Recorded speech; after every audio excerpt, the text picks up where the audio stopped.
하나님 말씀 요한복음 16장 요한복음 16장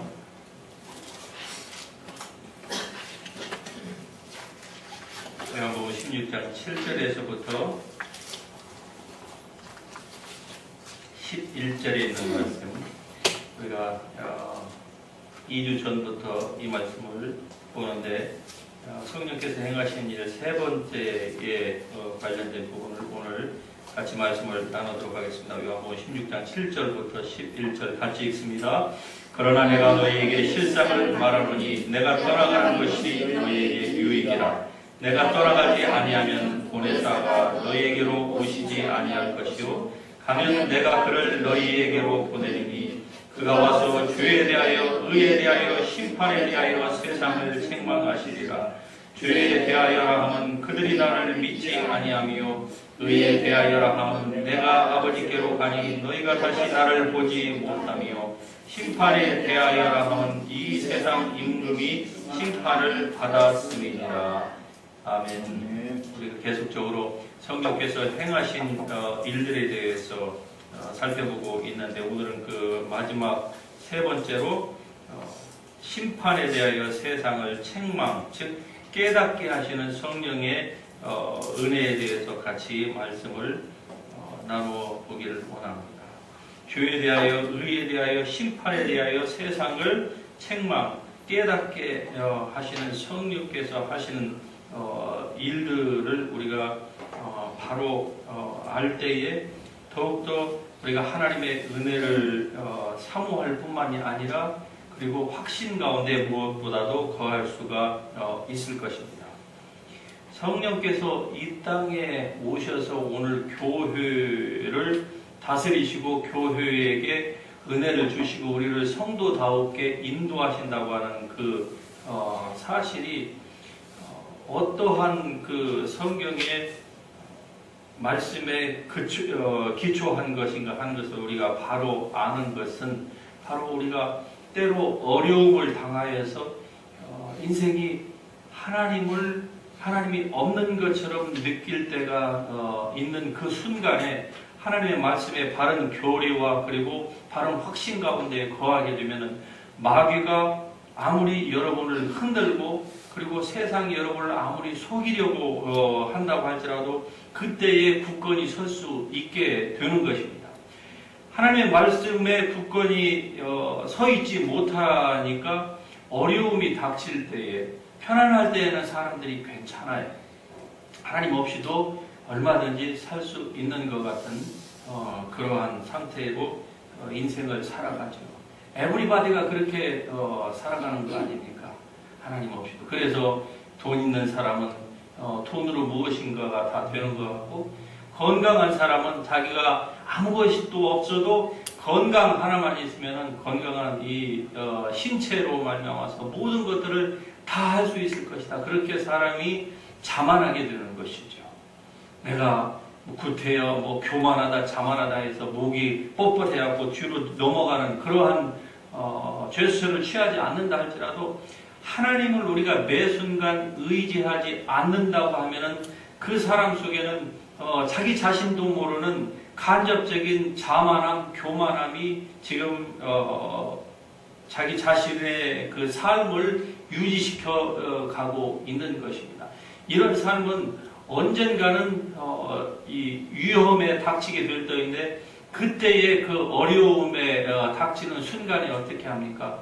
사람은 넘어지기가 쉽습니다. 그리고 하나님이 없다고 생각될 만큼의 깜깜한 밤을 만난다 이 말입니다.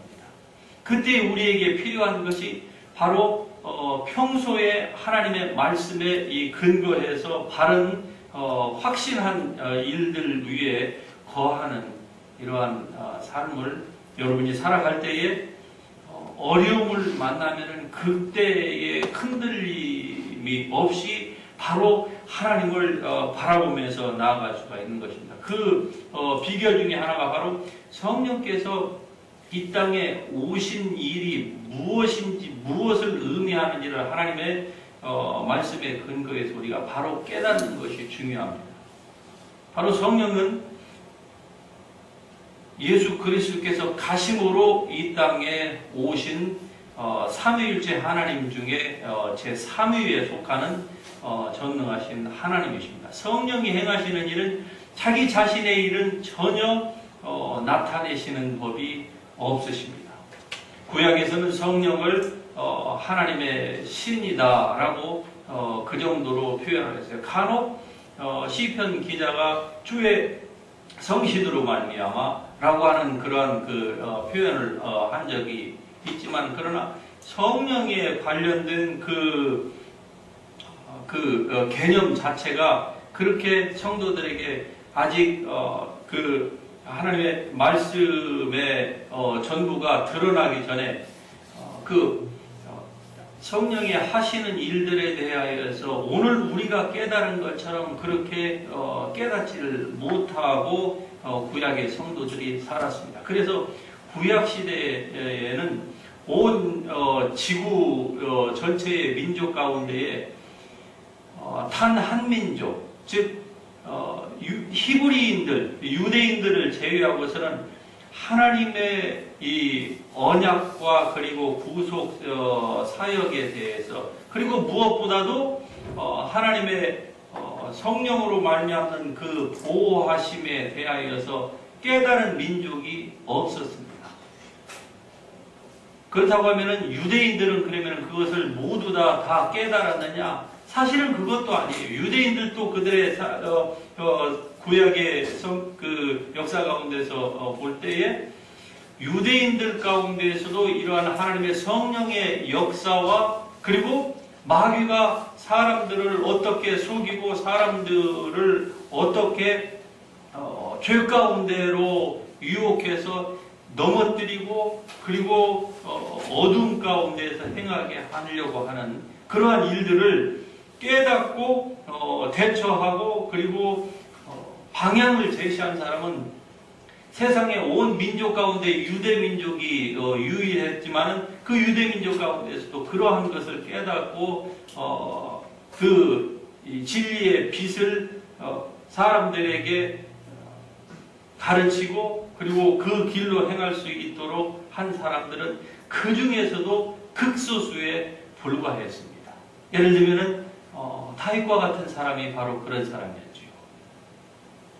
자기의 주인이 되는 사울에게 악신, 오늘날로 말하자면은 디몬이고 귀신입니다. 그 악신이 사울에게 내려서 사울이 그로 말미암아서 고통을 당할 때에 다윗은 어릴 때부터 그가 평소에 양치는 그 목동 시절에서부터 하나님을 평소에 섬기는 것을 그가 지속적으로 해왔습니다. 그래서 그가 어려움과 위경을, 즉 위험한 지경에 닥쳤을 때에도 그는 하나님을 신실하게 바라봤던 사람이, 물론 다윗의 삶에 있어서 전혀 흠이 없는 것은 아니었습니다.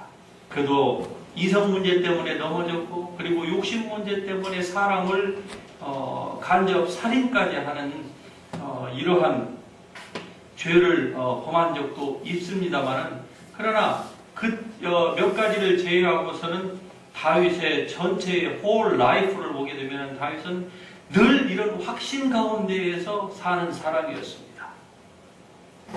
바로 이런 측면에서 봤을 때에 믿음의 선진들이 우리에게 주고 있는 그들의 라이프를 통한 교훈은 참으로 우리에게 도움이 된다, 우리가 그렇게 말씀을 할 수가 있는 것이죠. 다윗처럼 평소에 어려움을 닥쳤을 때에는 누구든지 간에 하나님을 믿는 사람이라고 하면은 아이고 하나님이라고 다 부를 것입니다. 그러나 그때에 아이고 하나님 도와달라고 한 번 무릎 꿇는다고 해서 그동안에 하나님과 관계가 멀리 떨어져 있던 사람, 하나님에 대해서 하나님께서 부르셔도 전혀 부르면 부를수록 점점점 더 멀리 각도를 달리해서 반대 방향으로 나아갔던 사람이 어려움 가운데서 하나님을 한 번 부른다고 해서 하나님께서 그의 앞에 짠 하고 나타나셔서 그에 있는 모든 어려움과 인생의 고통과 슬픔과 괴로움을 한순간에 다 없애주시는 그런 하나님은 아니신 것입니다. 만일에 여러분이 하나님에 대해서 그렇게 생각한다고 하면 여러분은 이방 종교를 가진 사람, 즉 넌크리스천들이 가지고 있는 신에 대한 종교에 대한 개념이나 여러분이 하나님께 대해서 가지고 있는 그 개념이나 다를 바가 전혀 없는 거예요. 그러니까 신앙에 진보가 없게 되는 것입니다. 내 필요에 의해서 하나님을 끌어당기려고 하는 거예요. 내가 돈이 필요하면 돈, 건강이 필요하면 건강 때문에 하나님을 자꾸 끌어당기려고 하지, 평소에 하나님 늘 살아있고 항상 있는 말씀으로 우리를 구원하시기를 기뻐하신다고 하시는 그 말씀의 의미가 무엇인지를 평소에 경험하지 못하는 사람은 환난과 어려움과 폭풍의 날이 다가올 때에 하나님을 제대로 만날 수가 없는 것입니다. 그때 하나님은 누구든지 다 부르는 거예요. 보십시다. 요나가 탄 배가 폭풍을 만났습니다. 그때 그 안에 있는 사람들의 취하던 그 태도는 오늘 우리가 취하는 태도와 전혀 다를 바가 없습니다. 그들도 자기들이 믿는, 오늘 우리식으로 말한다고 하면 바다의 용왕 신에게 빌었을 것입니다. 어떤 사람은 민족이 다르고 소속이 다르고 종교가 다른 사람은 자기들의 종교에게도 똑같이 빌었을 거예요. 그런데 요나는 어떻게 했습니까? 오히려 요나는 그 사람들보다 더 못했습니다. 여호와 신앙을 가지고 있다고 했지만 그러나 평소에 하나님과의 바른 관계가 되어 있지 않으니까 오히려 어떻습니까? 포기하고 그냥 자는 거예요. 그가 믿음이 좋아서 예수님처럼 고물에서 베개를 베고 주무시던 그 모습이 아니었습니다.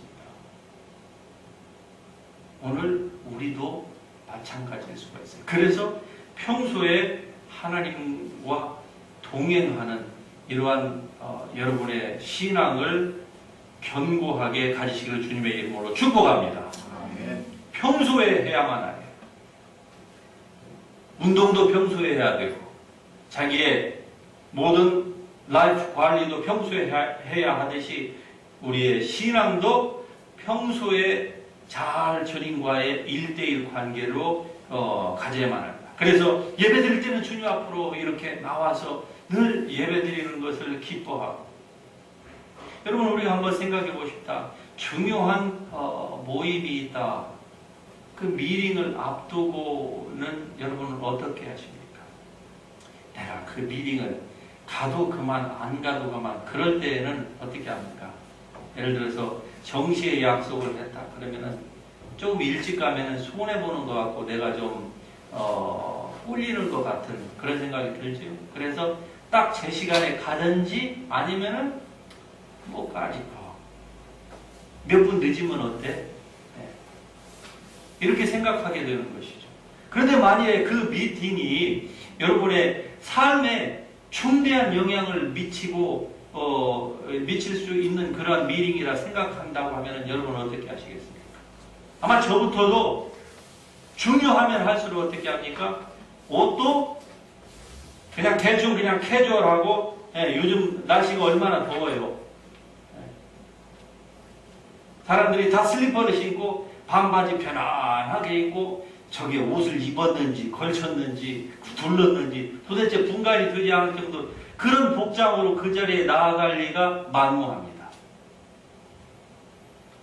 더욱더라도 최대한 예의를 갖추고 상대방에게 잘 보이기 위해서 옷깃을 잘 여미고, 그리고 거울을 한 번이라도 더 바라보고, 그리고 무엇보다도 시간 전에 딱 가서 준비를 하고 앉아서 마음속으로 무슨 얘기가 상대방으로부터 나올까?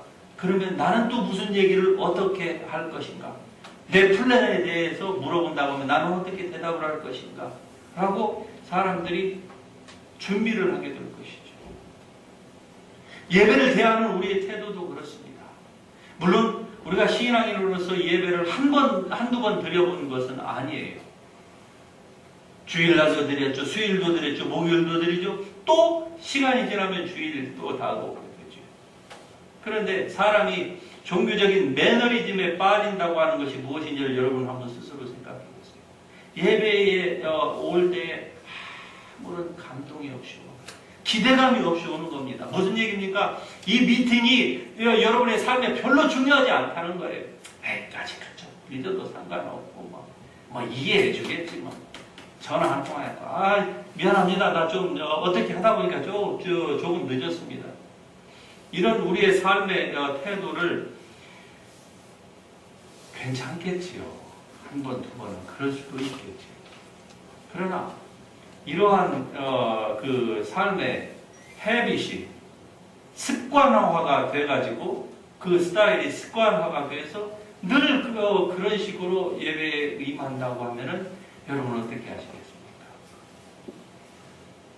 하나님이 다 저울에 달고 계신다는 사실을 여러분이 영적인 눈으로 순간만이라도 알고 있다고, 깨닫고 있다고 하면은 우리의 모든 그 생활 자체가 달라질 것입니다. 그래서 성경은 뭐라고 얘기합니까? 항상 하나님 앞에서 생활하라고 성경이 우리에게 전체적으로 말씀하는 거 아닙니까? 왜? 하나님은 죽은 자의 하나님이 아닙니다. 어느 종교가 얘기하는 것처럼 그렇게 사람들이 만들어 놓은 그 신이 아니라 이 말이에요. 사단을 섬기고 어둠의 왕을 섬기는 이들도 어떻게 합니까? 그 공포심 가운데에서 금식하라고 하는 거예요.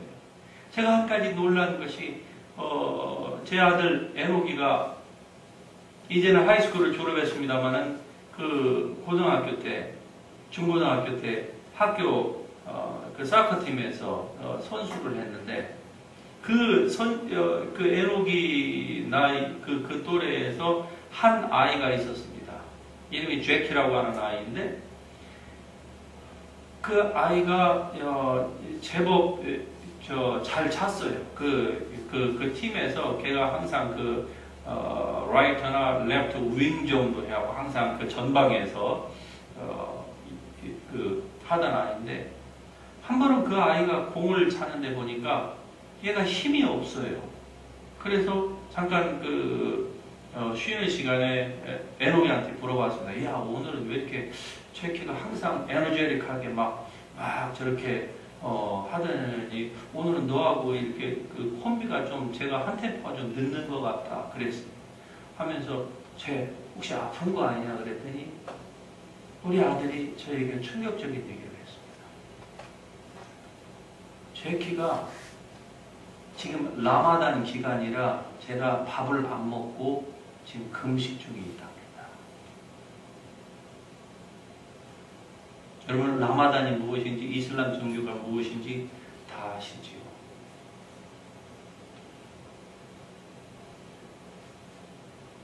(45분씩) (90분을) 뛰어야만 하는 중요한 게임인데 그 아이에게는 적어도 굉장히 중요한 게임입니다.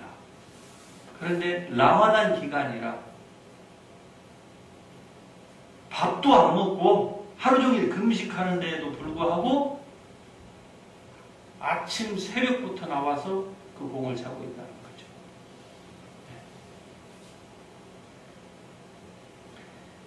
그래서 충격을 받았습니다.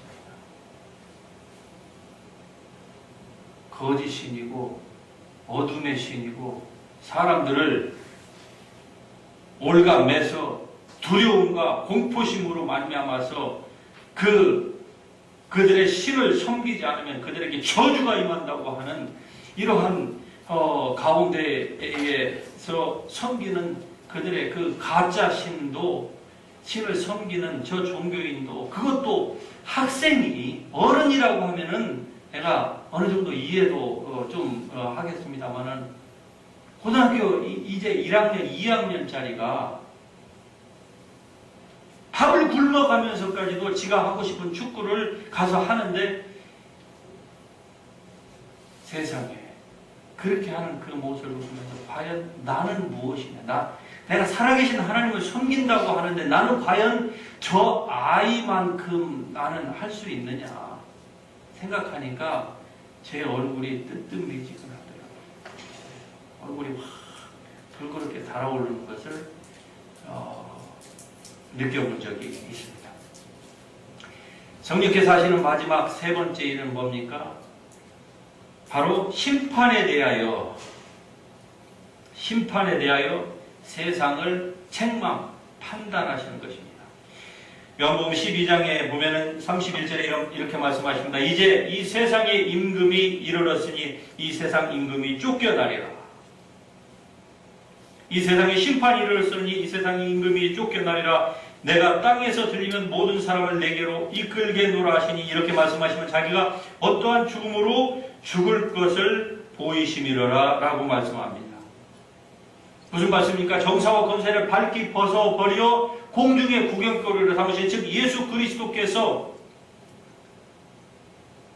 그리스도께서 십자가에 달리시고 그리고 죽으시고 지옥까지 강화하시고 부활하시고 승천하셔서 하나님 앞에 가심으로 말미암아 약속하신 그분, 보혜사 그 성령님을 보내신 그것이 무엇을 의미합니까? 바로 세상 임금, 즉 사단이 이미 패배했다고 하는 것을 예수님께서 지금 공포하셨다 그 말입니다. 그러므로 성령, 오순절의 성령 강림이야말로 이 세상 임금인 사단이 패배했다고 하는 것을 온 세상에 공포하신 최종적이고 그리고 가장 확실한 증거인 것입니다. 그래서 예수님께서 그렇게 말씀하신 거예요. 예수님이 단순히 십자가에 달려 돌아가셨다, 그 사실을 사람들이 믿지를 못한 거 아닙니까? 자기들의 죄 때문에, 그리고 그것이 세상의 죄에 대하여, 의에 대하여, 심판에 대하여 세상을 판결하시고 책망하시고 그리고 판단하신다고 하는 그 사실에 대해서 사람들이 깨닫지를 제대로 못했어요. 그런데 드디어 성령이 오순절에 임하심으로 말미암아 그 사실이, 즉 예수님께서 말씀하신 그 세상에 대하여 마지막 심판하신다고 하는 그 사실이 확실하다고 하는 것을 증거로 우리에게 보여주신 것입니다. 그러므로 성령이 우리 가운데 임하셨다, 성령이 우리 가운데 계시다, 우리가 그분을 한 번도 보지를 못하였을지라도 성령이 예수님의 가심으로, 즉 하나님의 자리를 회복하심으로 말미암아 성령을 우리 가운데 보내셔서 오순절 그날에 우리가 비록 육체적으로는 2000년 그때의 그 자리에 없었을지라도 그때의 성령이 오심으로 말미암아서 제자들을 통해서 표적과 그리고 기적과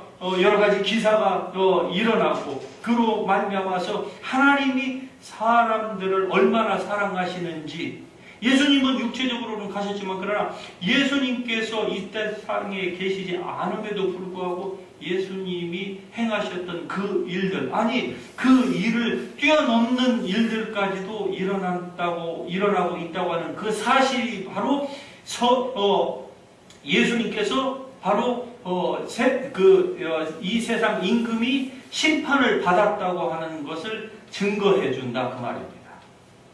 즉 한마디로 말씀드리면 성령이 이 땅에 오신 것이 예수님이 하나님의 아들이시라고 하는 것을 가장 확실하게 나타내주는 증거라 그 말입니다.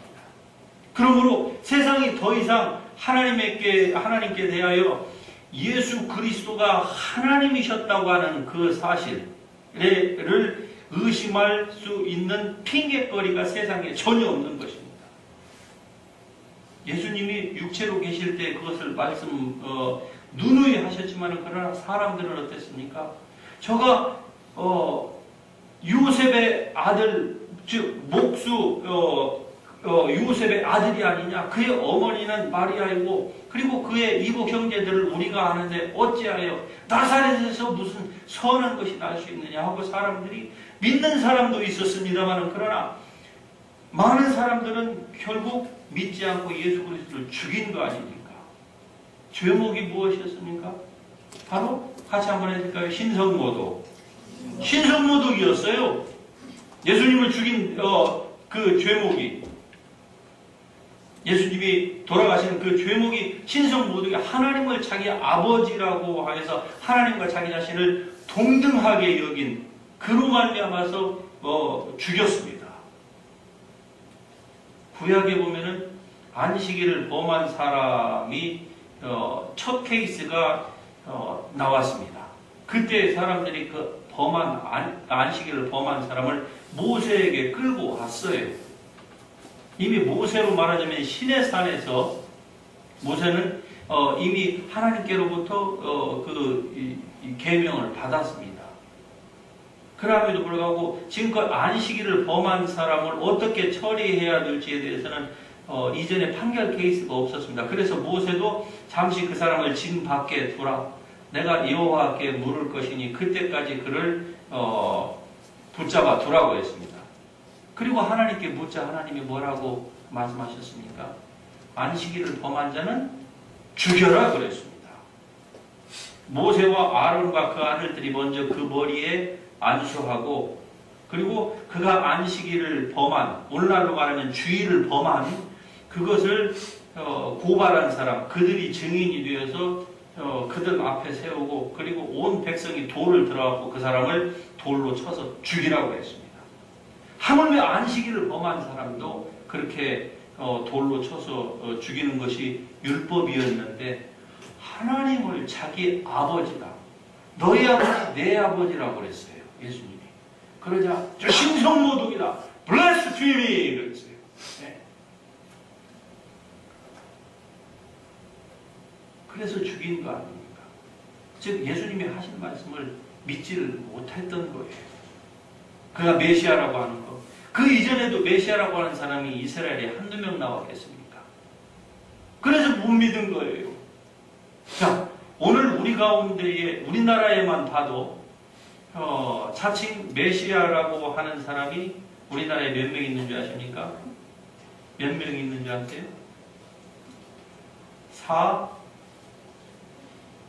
10명. 우리나라에만 저 예루살렘에 가면 몇 명 있는 줄 아세요?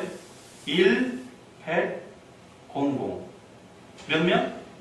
100명이 있습니다.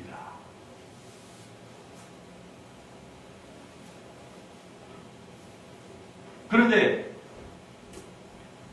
그들이 가짜라고 하는 것을 여러분이 그들을 따르는 초정자들이 얘기했을 때 여러분이 뭘로 얘기할 것입니까? 아니 그냥 말에 그냥 단순한 논리가 아니라 성경적으로 여러분이 대라고 하면 여러분이 얘기할 수 있습니까? 그러면은 너희가 믿는 예수 그리스도, 기독교가 믿는 예수 그리스도가 하나님이라고 하는 사실을 여러분은 교리적으로 진짜 여러분 얘기하실 수 있는 자신이 있습니까? 외절 집사님, 그럴 자신이 있으세요? 있습니다. 성령이 계시다고 하는 거, 성령이 교회에 임하셨다고 하는 거, 오순절날. 그러면 그때의 그것과 오늘 우리 교회에 그런 일들이 일어나고 있냐는 것이죠. 문제는 우리 교회에 이러한 일들이 점점 줄어짐으로 말미암아 교회가 세상의 4대 종교 중에 하나라고 사람들이 다 치부해버리는 데에 대해서 우리가 자신이 없습니다. 자신이 없어요. 기독교가 아브라함의 하나님, 이삭의 하나님, 야곱의 하나님, 다시 얘기하면 볼지어다 내가 살아있어 영원토록 살아계시는 그 하나님이라고 하는 사실을 우리가 자신있게 얘기할 수 있는 것이 교회에 점점 사라지고 있어요. 이적과 기사가 거룩한 종 나사렛 예수의 이름으로 일어나는 것이 당연함에도 불구하고 오늘 많은 교회의 교사들과 그리고 설교자들과 그리고 수많은 일반 신도들은 그런 얘기를 하면은 어떻게 합니까? 신비주의다, 뭐 기적만을 추구한다 해서 어떻게 해요? 한쪽으로 그냥 몰아세우는 거예요. 그리고 말씀만이 교회에. 그런데 정작 말씀이 곧 하나님이라고 하는 그 사실을 믿는다고 하면 어떻게 해야 될까요? 그의 삶에서 하나님의 말씀이 살아서 그의 삶에서 적어도 내가 죽은 사람을 일으킬 만한 그런 능력은 없을는지 몰라도 자기의 삶에서 하나님이 살아계시다. 자기의 병들었을 때에 그 하나님께 기도함으로 문제가 해결받았다. 자기 이렇게 어렵고 힘들고 이런 곤란한 상황 가운데 하나님이 도우심으로 말미암아 나는 능히 살아계신 하나님을 누가 뭐라고 해도 나는 증거할 수 있다. 여러분 그렇게 자신 있게 얘기할 수 있습니까? 아니면 여러분도 초기에는 그랬는데 어느 순간부터인가 자기 자신도 세상의 종교인과 똑같이 말라 비틀어져서 아무런 그 생기가 없이 말이죠. 똑같이 여러분도 그렇게 변해가고 있지는 않습니까? 만일에 그렇다고 하면 하나님의 성령의 은혜를 사모해야만 될 줄로 믿습니다. 하나님의 성령의 은혜를 사모하십시다. 하나님이 나사렛 예수께 성령과 능력을 기름 붓듯 하신 것처럼 여러분과 우리 교회도 하나님이 성령과 능력을 기름 붓듯 하는 그 은혜를 있게 해달라고 여러분 기도하시기를 주님의 이름으로 축복합니다. 그 일들이 여러분의 삶에서 일어날 때까지, 아니 여러분이 죽을 때까지 그 기도는 우리가 멈추지 말아야 될 중요한 우리의 기도 중에 하나입니다. 내가 오늘 기도하고 그럼에도 불구하고 아무런 일이 일어나지 않는다 할지라도, 그러나 그 기도를 지속적으로 하면서 하나님의 살아계심의 역사가 내가 전하는 말이 인간의 말과 혀로서만이 아니라 성령의 나타남과 능력으로 복음이 전해지기를 원합니다 라고 여러분이 그렇게 한다고 하면은 그 사람의 삶에는 언젠가는 분명히 하나님의 그런 역사가 잔잔하게 시작해서 일어날 것입니다. 그러면 그가 전문 사역자이든 일반 병소인들이든 상관없이 그 사람의 삶에는 하나님의 살아계심이 실제적으로 증거되는 거예요. 그러면 우와! 기독교는 틀리다 이거죠. 네, 성령이 지금도 교회와 함께 계신다. 그래서 사람들이 가던 길을 돌아서 교회로 오게 되는 거예요. 왜? 빛을 봤으니까. 빛이 비춰지니까 어둠 가운데 있는 사람들이 세상이 이렇게 밝은 것 같지만 영적으로 깜깜한 흑암들이 몰려오고 있는 겁니다. 이 나라의 기독교인이 우리 자랄 때에 1200만이라고 했어요. 그러나 지금 양심 있는 기독교의 지도자들은 잘해야 500만이라고 얘기합니다. 기독교가 500만밖에 안 돼요. 잘해야 maximum, at the best, maximum 5 million밖에 안 되는 거예요. 문제는 더 심각하게 줄어들고 있는 거 아닙니까? 세상에 이제는 TV 드라마에서 아주 며느리라고 아들이 소개해서 집에 데려온 그 며느리가, 장남이 데려온 며느리가 아들이에요? 아니 남자예요. 그걸 이제는 드라마에서, 과거에는 그냥 살짝 우회적으로만 비쳤는데 이제는 떳떳하게 아들이 데려온 며느리가 남자라고 하는 것을 그냥 드라마에서 쫙 보여주고 있잖아요. 그것도 최고 시청률을 자랑할 만한 그러한 그 인기 드라마에서 한국이 이렇게 지금 타락해가고 있는 것입니다. 우리 손안에 들어있는 이 조그마한 스마트폰으로 말미암아 사람들의 온통 시선이 다 뺏기고 있는 거예요. 무엇으로 하나님을 여러분이 진짜 섬긴다고 하실 것입니까? 그리고 어떻게 그렇게 세상을 향해서 가는 사람들을 무슨 방법으로 돌이키게 할 것입니까? 교회로. 하나님의 능력밖에 나는 없다고 생각합니다. 그러기 위해서는 어떻게 합니까? 하나님 말씀을 확실히 알아야만 합니다. 확실히 알 때에 그것으로 말미암아서 하나님의 성령의 역사가 일어나게 되는 것이죠. 알기 위해서는 어떻게 합니까? 남보다 더 하나님을 열렬하게 예배해야만 되는 것입니다. 다른 사람보다 더 열심히, 여러분이 은을 찾는 것처럼, 금을 구하는 것처럼 여호와를 찾고 찾으면 하나님이 여러분을 반드시 만나주실 것입니다. 그런 사모함이 여러분 속에서 불같이 일어나기를 바랍니다. 그 사모함이 만약에 여러분 속에 없다고 하면은 여러분, 죄송한 얘기입니다만 여러분은 고통 가운데 있는 겁니다. 성경이 뭐라고 얘기합니까? 여호와를 사모하는 열심이 없는 것이 너희에게 악이고 고통이라 그렇게 얘기하잖아요. 하나님을 사모함이 없는 그것이 바로 여러분의 삶의 고통을 가져다주고, 그리고 그 자체가 악이다 그 말입니다. 우리에게 얼마나 도전이 되는 말씀인지 모릅니다.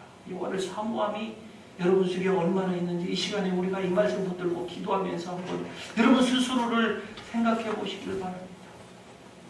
과연 나에게는 정말로 여호와를 사모함이 있나? 내가 은을 사모하는 것처럼, 금을 내가 구하는 것처럼, 아니 그것의 10분의 1만큼이라도 하나님을 사모하니 내 속에 과연 있나? 그래서 그 하나님을 내 의식 속에서 잃어버리지 않으려고 운전하다가도, 사람 만나다가도, 잠자다가도, 화장실에 가서 앉아있다가도 문득문득 하나님이여 주여 주여 주여 하고, 여러분이 과연 얼마나 그렇게 하나님을 부르는 삶을 사나? 영혼을 사랑하기 위해서, 그 영혼을 위해서 나의 귀중한 시간을 조금이라도 나누어서 영혼을 도와주고 영혼을 하나님께로 인도하는 그 일에 여러분의 삶을 얼마나 지금 인베스먼트 하고 있나? 간단합니다. 멀리에서 찾을 필요도 없어요. 자기 자신의 양심의 가슴에 손만 갖다가 딱 얹어놔도 내가 주님을 사랑함이 과연 입술로만 그치는 것은 아닌지 여러분 알 수 있을 것입니다. 심판에 대하여 이미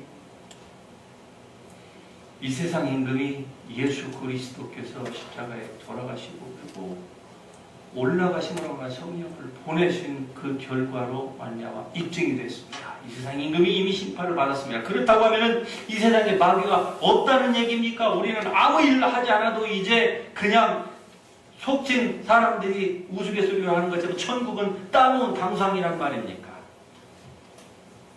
아니오시다.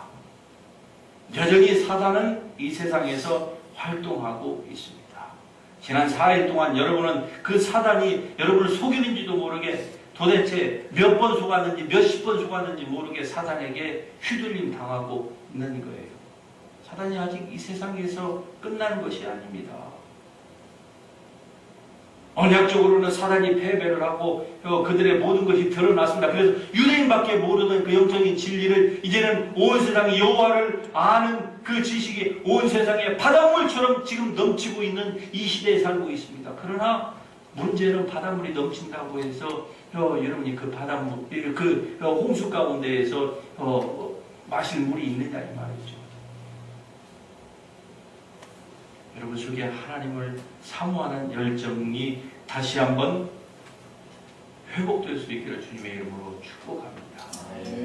너희가 거듭난 것이 썩어질 씨로 된 것이 아니라 썩지 아니한, 무엇이 썩지 아니할 것입니까? 베드로전서 1장 23절에 보면은 썩지 아니할 것은 같이 하십시다. 하나님의 살아있고 항상 있는 말씀. 하나님의 살아있고 항상 있는 말씀이 바로 썩지 아니할 씨다. imperishable seed라고 말해요. 여러분이 구원받은 것은 썩지 아니할 씨, 즉 하나님의 살아있고 항상 있는 말씀으로 구원을 받았습니다. 그러므로 하나님의 살아있고 항상 있는 그 말씀으로 날마다 살 수 있기를 주님의 이름으로 축복합니다. 스스로 놔두면 부패하는 거예요. 날마다 우리를 프레쉬하게 하는 하나님의 성령의 은혜에 덧입혀져야만 하는 것입니다. 그래서 이 말씀부터 우리 한번 같이 기도하십니다. 과연 내 속에 그런 열정이 있나? 우리 같이 한번 일어나서 하나님 앞에 기도했으면 좋겠습니다. 하나님, 나에게 이 열정이 식어지지 않도록 도와주시옵소서. 내가 세상에 분주하면서 이 모습 이대로 살다가는 나도 모르게 종교인으로 전락할 수밖에 없고 아무런 감동도 없이 그냥 영적인 종교적인 매너리즘에 빠져서 나도 힘없는 하나의 그러한 기독교인으로 살기가 너무 쉽습니다. 그러나 그것은 하나님이 원하시는 바도 아니고 제가 원하는 바는 더더욱 아닙니다. 하나님 나를 도와주시옵소서. 다시 한번 영혼을 사랑하여서 하나님의 살아계심을 증거하고 여러분이 가지고 있는 그 가장 중요한 그 재원, 그것을 통하여서 하나님을 증거하는 삶으로 다시 한번 회복되기를 원합니다. 여러분 같이 주님 앞에 기도함으로 나아갑니다. 같이 한 목소리로 기도하십니다. 사랑하신 아버지 주님께 참으로 감사를 드리며 주님을 찬양합니다. 오 하나님 우리를 사랑하신 그 주님의 사랑 그 주님의 그 은혜 우리가 온전히 사랑하기를 원합니다. 아버지 우리는 하나님 우리가 하나님의 사랑하신 우리의 사랑하신 오 주여 하나님의 살아있고 항상 있는 아버지여 지금 하나님의 세상이 우편이 우리를 너무 지금 기뻐하시는 주님 아버지여 그 말씀을 하나님 끌고 살기를 원하니 예수님께서 인도하시고 하나님께서 능력을 불어주셔서 오 사랑하신 나의 주님 내 아버지 하나님과 더불어 감사하며 주님을 찾아봅니다. 주님의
예수 삶의 이유 되시네 내 노래 되시네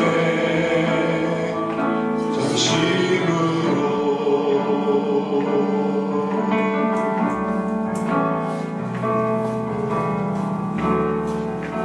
주와 함께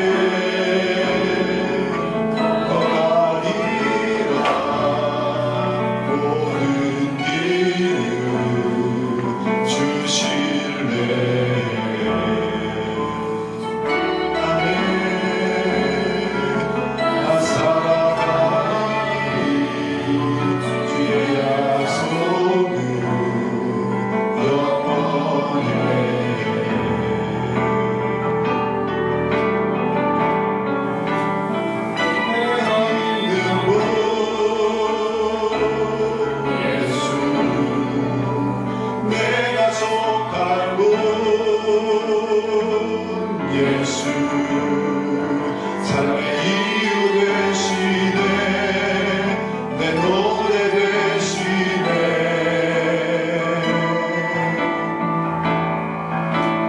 내가 믿는 분 예수 내가 속한 분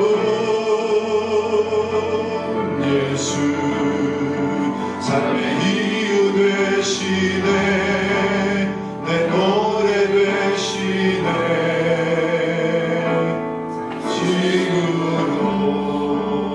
지금도 사랑의 하나님 감사합니다. 이 시간에 주님 앞에 드린 이 예물이 하나님이 주저스 힐링가드를 통하여서 작은 교회를 도우며 하나님이 시리에 빠진 주의 교회를 이렇게 세우는 일에 작은 물질이지만 사용되기를 원합니다. 마치 사렙자 과부의 그 작은 것이 바로 하나님의 큰 역사를 이루게 한 것처럼 하나님이여 이 예물이 그렇게 쓰임받을 수 있도록 드린 성도들의 가정을 축복하고 저들의 사업을 축복하여 주시옵소서. 자녀들이 주의 말씀과 교양과 훈계 가운데에서 자라가며 하나님의 세상과 그리고 악을 온전히 구분하여서 늘 하나님께로 가까이 나아가고 세상을 멀리하는 그리고 온전히 주님의 사랑과 그리고 복음을 증거하는 그러한 증인으로서의 삶을 살아갈 수 있도록 하나님 인도해 주시옵소서. 이제 예배를 마치고 돌아가는 발걸음 주님 지키시고 편안한 안식의 밤으로 축복하오며 우리 구주 예수 그리스도의 이름으로 감사 기도 드립니다. 아멘.